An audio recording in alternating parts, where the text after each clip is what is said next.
Hey, this is D at Witchdoctor Zero, witchdoctorzero.com. The fine folks at Jantz knifemaking sent me a box of leathers, exotic skins, some wildebeest here, some ostrich shins or ostrich legs, purple, tan, and the turquoise here. I'm going to use this on a knife that I won from 310 Knife Company. I'll show it to you later. I'll point at the logo. Here it is. 310 Knife Company was having a giveaway. It's a really, really nice knife. I believe he calls it his Scout. Anyway, I wanted a forward setting sheath, and I made a pattern up, and I'm going to do an inlay. So I cut out the inlay. I'm just going to find the part of the leather. I like to use pieces of leather with blemishes on it. I really like the way they take the color. So find your areas and trace your patterns, and we can move on to cutting those out.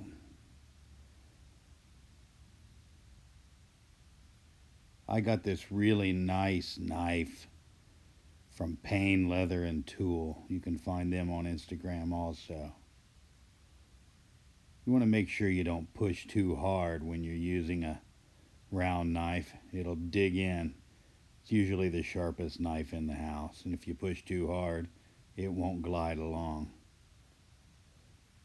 You're not real accurate if you push too hard either. You can always go back and make a secondary cut.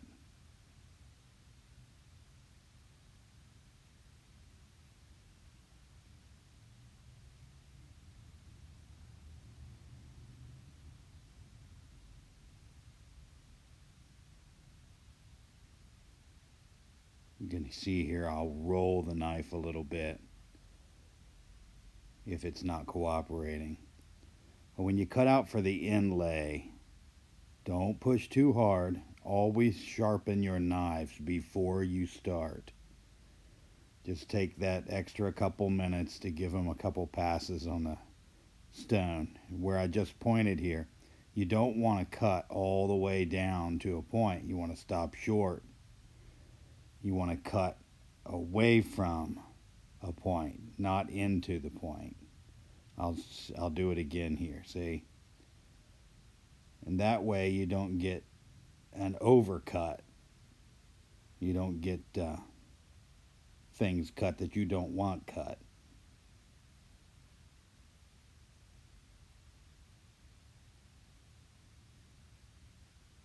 Again, don't push too hard. You can always go back and go back from the back side, see where you need to go through a little more. Now I'm just going to take a number 3 bronze edger. Go ahead and break the corners of this so I can burnish it really nice.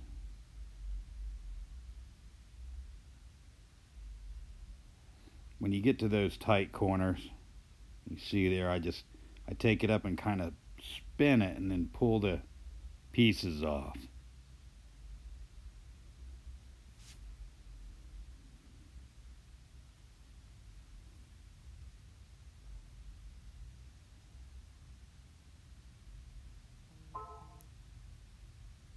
I'm not going to bother to break the back side here.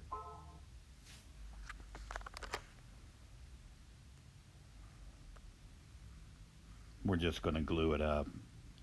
I am going to go ahead and round off and even up the edges.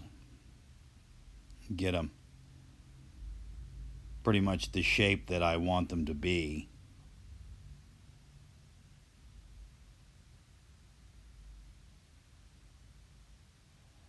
I'm going to go ahead and give everything a coat of yellow. I like to use yellow as an undertone for a lot of my work. Same when I'm airbrushing or doing a painting for that matter, I love to start with a base of yellow. Just seems to brighten everything at the end. I use the Pro dyes as much as I can. They seem to penetrate a little better and last a little better.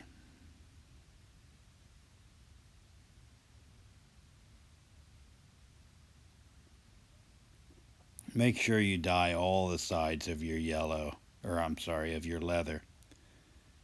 You want to make sure that you get the back sides and the edges and that you have a good even coat. With the finish we're going to do, it doesn't really matter how even this coat is, but I like to stay consistent. Again, we're going to get the back side, and I don't think I have it on the video here, but after I put the yellow dye on, I put gum trag on and use a glass slicker to really smooth that backside down. Now I'm going to take a little bit of mahogany, get the excess off of the dauber so it's not dripping. Put a little bit on my gloves and smear that around, and I'm just going to go around, and it's almost like dry brushing a model or something. I'm going to go around and I'm going to let it glob on where it wants to, because we have some bug bites and some blemishes on this leather, and I really want those to darken a little more than everything else. And the only way for something to look truly imperfect is to make it imperfect. You want something to look like it's aged over the years. You can't put a perfect, pristine finish on.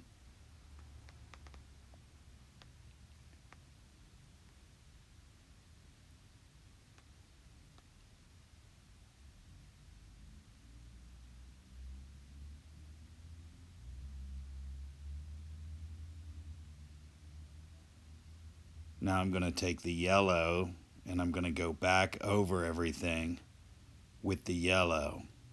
And it's just going to blend it all together really nice and give it a little more alcohol saturation to carry the dyes down in a little deeper. Now I'm going to take the piece that I cut out of the inside for the inlay, and I'm going to take about 1/8 of an inch off of all sides and round the tip.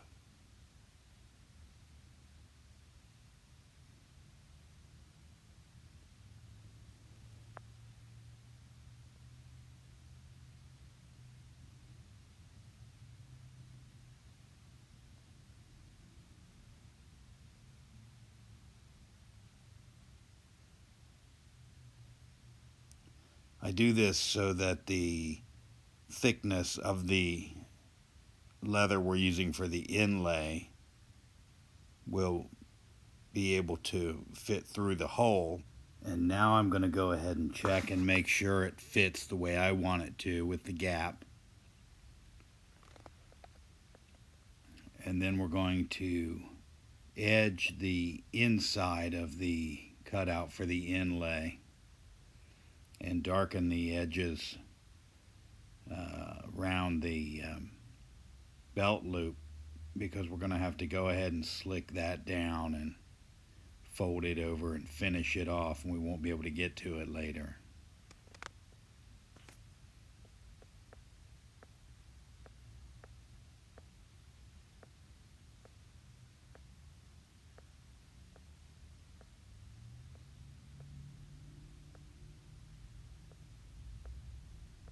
I like to use a used dauber when I'm doing edges, because they are a little bit stiffer and they don't have the flyaway hairs. They give you a more accurate edge.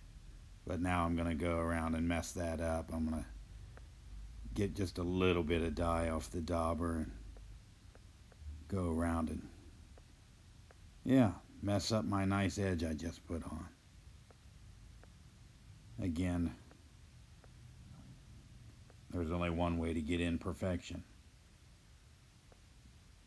There's only one way to make artificial patina.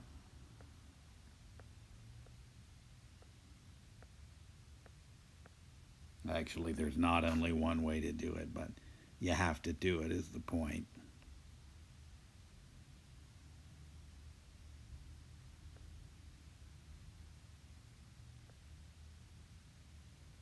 Smearing it down with the yellow again.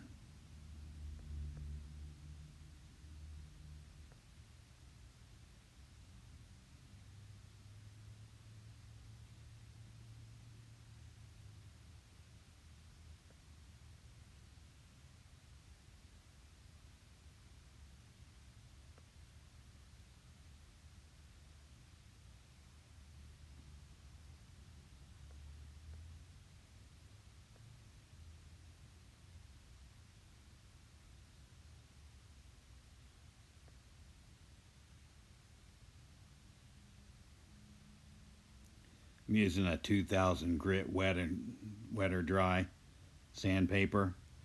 It won't mess up the finish of the leather, but it really just does the final blend and almost deposits a little bit of extra pigment into the imperfections.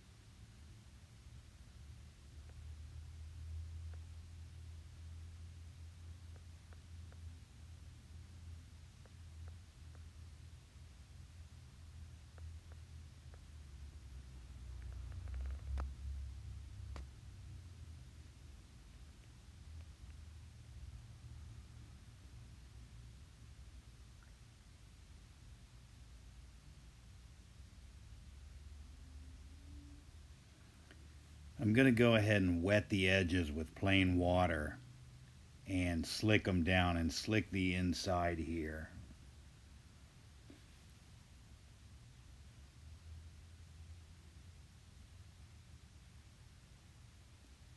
I like to burnish with plain water before I put a final edge dye on, and then afterwards I usually burnish with a beeswax and oil blend. And right now I'm just burnishing the belt loop part that's going to be sewn down, and I'm burnishing the inside, and I'm using the buttonholer point here to really get the corners real nice. And now I'm gonna make the welt. Just trace the outside of your sheath pattern, and then make it about, I don't know, 3/8 of an inch wide and a little bit long on the ends so you can trim them down where you want them. Just kind of freehand that down and keep it pretty consistent. You can use tools if you need to. Cut that out.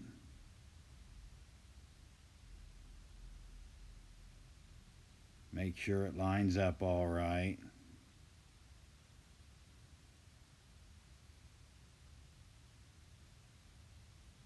Then select the piece that you would like for your inlay.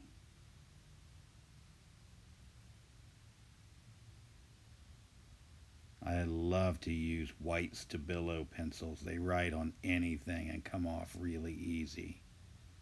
Make your pattern for your inlay about 1/4 to 3/8 wider than you actually need it to be, so you have room for the pull when you force the bottom piece of leather up through.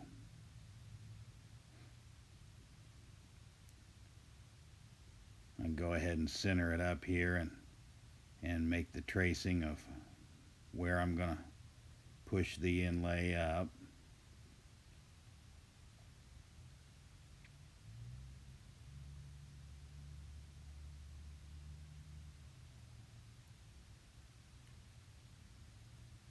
Make sure everything fits in all right. Use some barge cement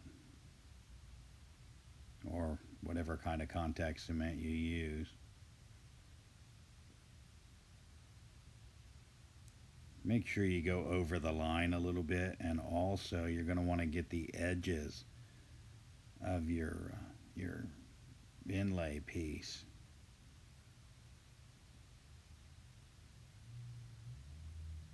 Something else I didn't show you, I don't think. I used a splitter and I split the leather down a little thinner for the inlay. You don't have to do this. I just didn't want the inlay to stick out further than the top of the sheath.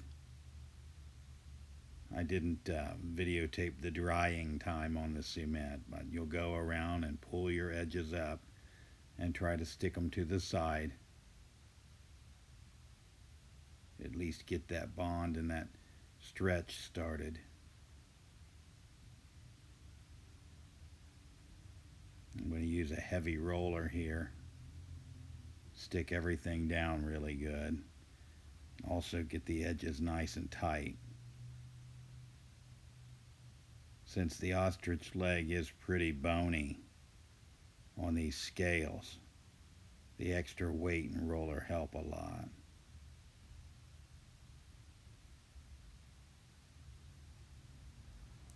And push your leather down so you're getting a really nice tight fit on there.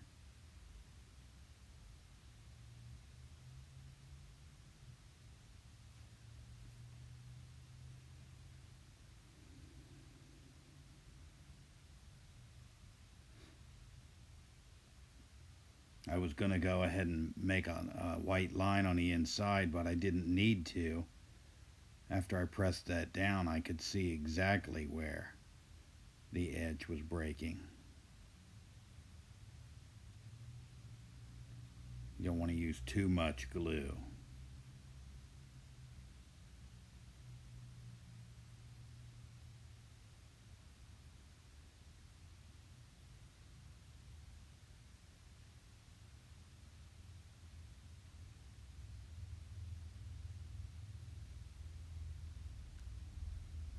Try to be neat enough that you avoid getting glue down inside your edges.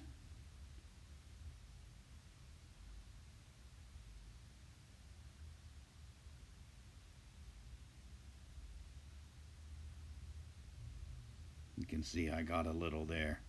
I'm going to wipe that off.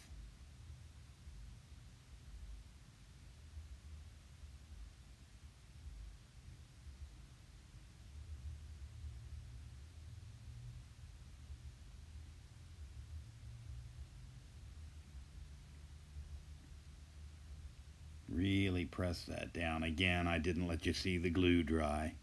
I'm going to use a nice cobbler's hammer and pound this thing really good. Get that glue well seated. And you can see the extra piece I've cut here.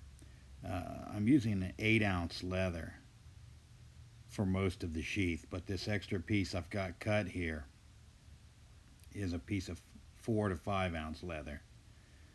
And that's what I actually split the inlay piece down to. And then we're also going to use a piece here on the back side. And we're gonna cement that on so that we have the whole thing enclosed.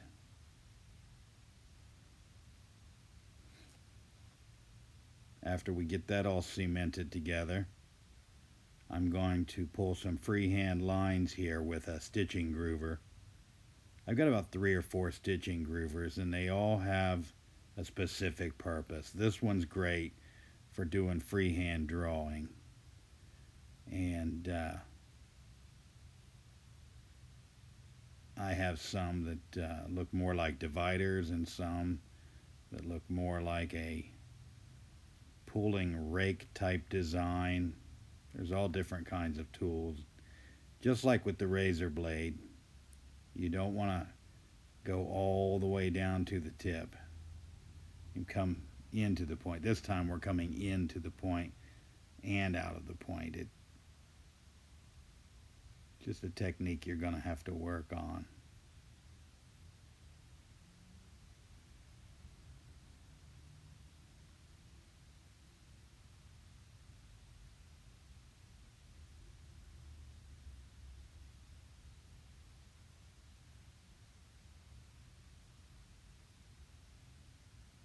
See there, we're coming into the point, and now we're going to come out of the point.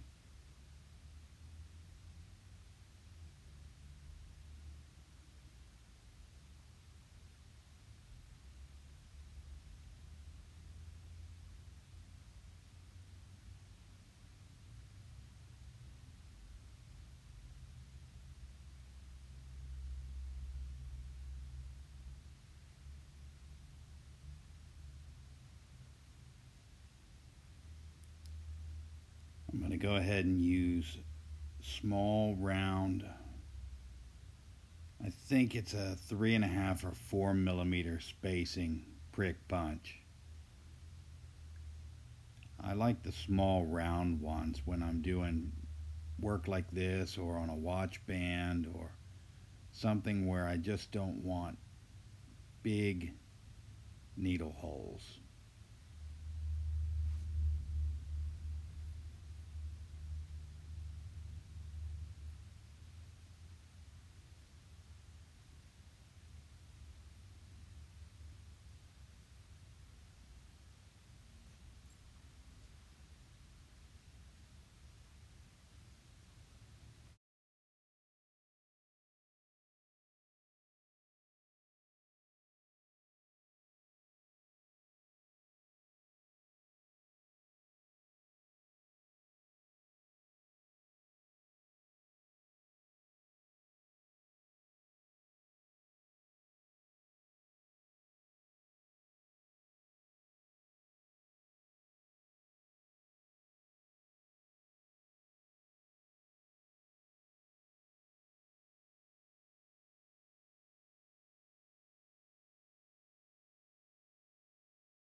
After getting this guy punched, I'm going to give it over to Sydney K, and she's going to hand sew that inlay and that back together.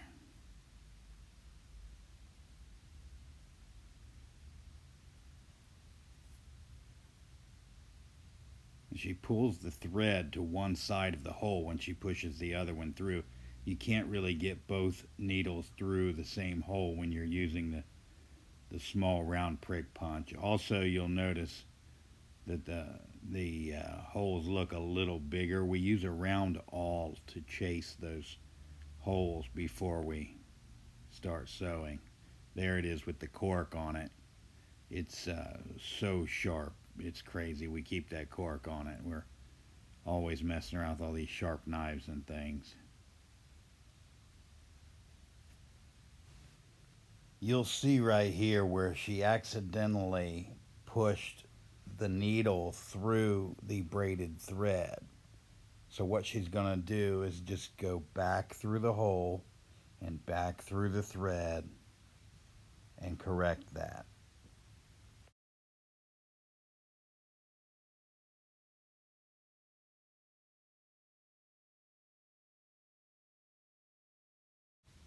When you come to the end, back where you began actually, you're going to want to run 2 or 3 loops of thread around and then burn them off. We use a little thread zapper.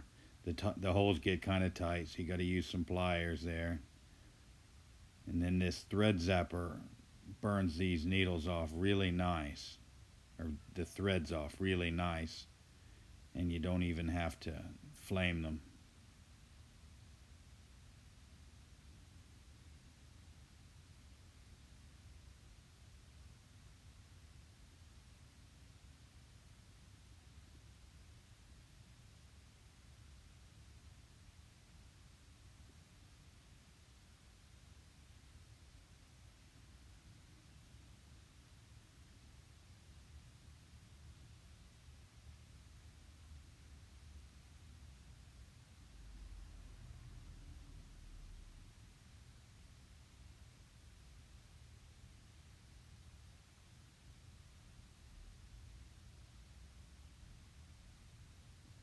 quick little zap.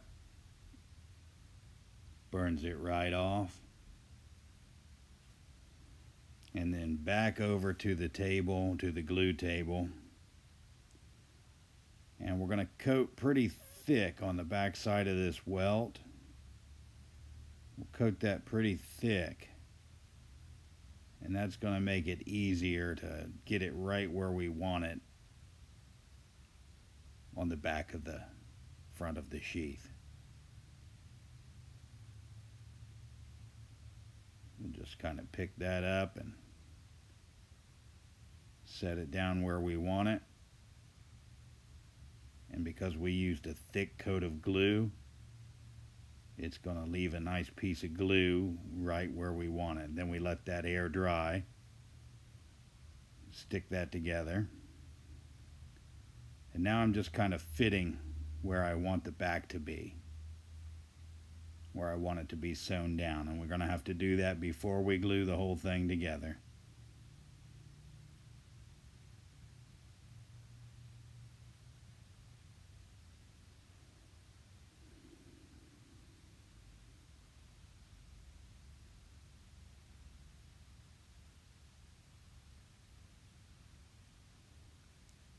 Just a lot of stuff we do freehand. We don't bother with specific patterns, especially when we're doing a one-off piece.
Now I'm going to put a little bit of rubber cement where we're going to stick that together and sew it.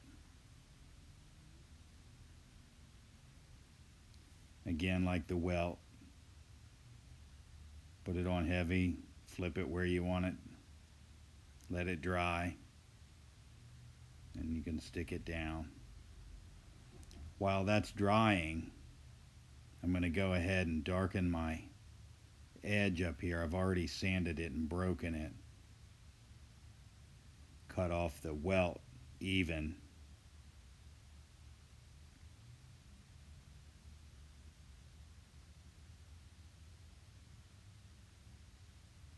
I like to go ahead and get the dye down on the inside so you don't look in the sheath and it looks like it's unfinished.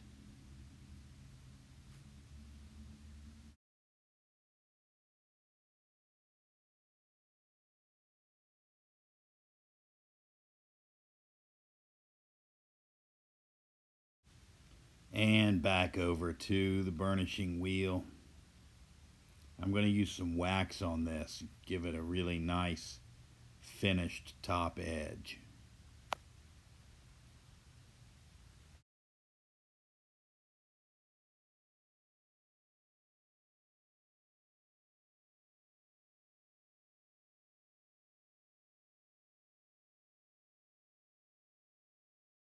While I'm doing all that, Sydney K is going to go ahead and sew the belt loop.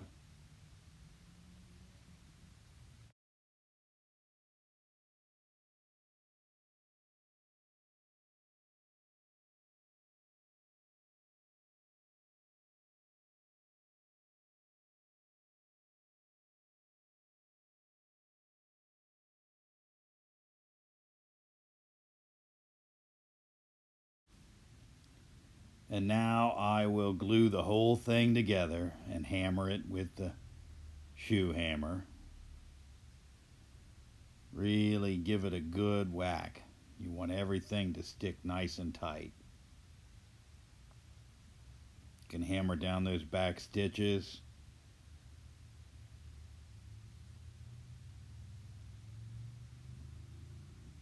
Now we're going to even the entire edge up.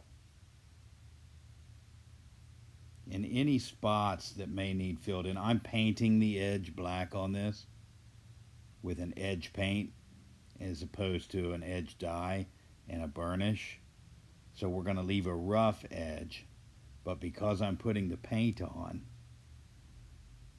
any dips or imperfections I'm going to fill in with leather powder off of the sanding wheel there next to the burnisher, and then we'll drip a little bit of super glue in that. And I use the Star Bond ultra thin, and it will just set up and fill in any little gaps or anything that you may have.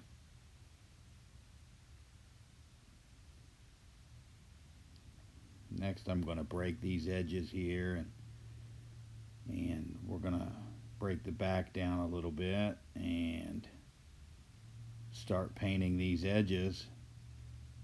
Actually, we're going to sew it first. I'm going to paint over the back stitches. It's a kind of a rubberized paint, the edge coat is. And when you paint over those back stitches, they'll be sealed forever. And instead of hand sewing through this big thick thing, I'm going to use the Tipman. Just take it nice and slow. And then a final burnish with this nice snakewood burnishing tool. Get any bits of rubber cement or contact cement out of there. Get any clamp marks smoothed down. Put a final bevel on. Got the knife in there to keep it stiff while that's going on.